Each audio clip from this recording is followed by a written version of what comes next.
We are sorry that our ancestors were intelligent, advanced, and daring enough to explore the wild oceans to discover new countries and to develop them. We are sorry that those who came before us took you out of the bush and taught you that there was more to life than beating drums and chasing animals with sticks and stones. We are sorry that they planned, funded and developed roads, towns, mines, factories, airports, all of which you now claim to be your long-deprived inheritance. So much so that you now feel it's your right to change and rename these at your discretion. We are sorry that our parents taught us the value of small but strong families, so our children would not end up as underfed, illiterate shack dwellers, living in poverty and waiting for government handouts. We are sorry that when the evil apartheid government provided you with schools, you decided they looked better without windows or in piles of ash. We happily gave up those bad days of getting spanked in our schools for doing something wrong, and much prefer these days of freedom with drug abuse and violence, where problems can be resolved with knives and guns. We are sorry that it is hard to shake off the bitterness of the past when you keep on raping, torturing, and killing our friends and family members, and then hide behind the fence of human rights. 71,000 sexual assaults, 15,000 hijackings, 18,148 murders per year. Let's put that in perspective. Less than 6,000 American soldiers died each year in the Vietnam War. Since 1994, over 3,000 farm murders. Total murders? Over 290,000 people. And South Africa has become the murder capital of the world.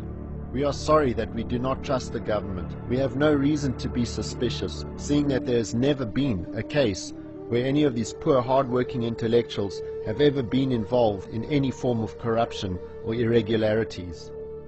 We are sorry that we can no longer trust the police force, although they have openly admitted that they have lost the war against crime and criminals. We should not be so negative and just forgive our ex-police commissioner for being a thug. We are sorry that our once carefully monitored borders have now been flung wide open and left you competing for jobs against illegal immigrants. We are sorry that their countries have not grown into economical powerhouses after kicking out the white settlers.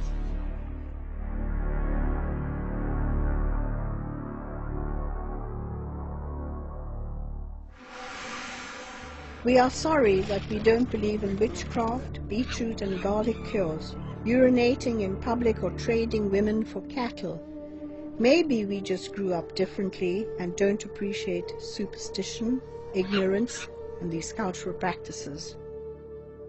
We are sorry that your medical care, roads, water and electrical supplies are going down the toilet, because skilled people who planned and resolved these issues years ago had to be replaced because they were of the wrong ethnic background, and now have to work in foreign countries where their skills are more appreciated.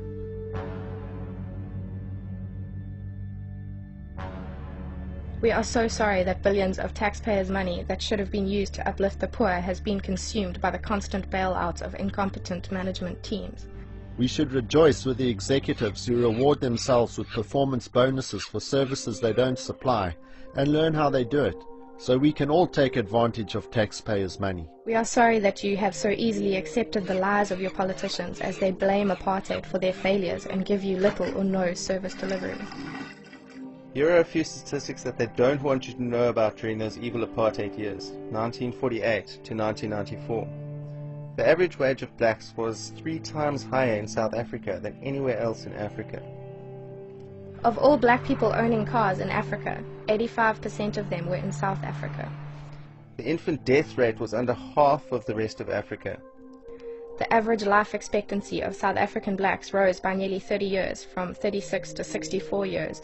80% of all black doctors were educated in South Africa, in institutions supported by the apartheid government. Average tax expenditure was 56% for black institutions and infrastructure, more than for any other racial group. Does this look like exploitation and oppression? Bearing in mind that when the settlers arrived here, there was no infrastructure, no roads, no buildings, no technology.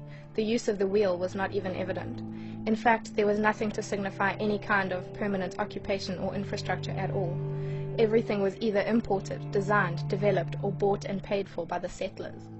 We are sorry that we get upset when we see this great country going down the drain as incompetent and power-hungry politicians hide their greed and uselessness behind their lies, abuse of power and nepotism, all the while bleeding our country dry as they line their back pockets at the expense of the poor, while trying to give the impression that they care. Still shooting us. What for?